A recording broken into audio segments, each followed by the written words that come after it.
যেহেতু আপনারা Dhaka central university directly appointed কেউ নন, আপনার অ্যাডমিনিস্ট্রেটিভ প্রত্যেকটা স্টেজে আমার কোনো রাইটই নাই আপনার সাথে কথা বলার। যে মেসেজটা শিক্ষকদেরকে সরকারি কলেজের বিসিএস এ যারা এডুকেশন ক্যাডারে আছেন, আপনারা জানেন আপনারা যত দাবি দিবেন আলটিমেটলি আপনাদের সমাধান আসবে মন্ত্রণালয় থেকে।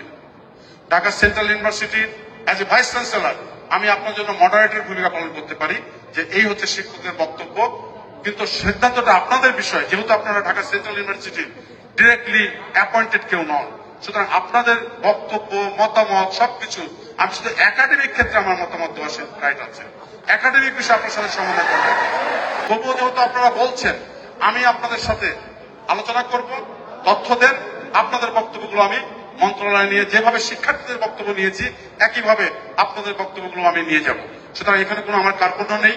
আমি আশা করি আমরা উভয় পক্ষ শিক্ষক এবং শিক্ষার্থী সবাই আমরা ঢাকা সেন্ট্রাল ইউনিভার্সিটি সুন্দর মতো গড়ে উঠবে এই প্রত্যাশা রেখে সবার জন্য শুভকামনা করে আমার বক্তব্য শেষ করছি। ধন্যবাদ সকলকে।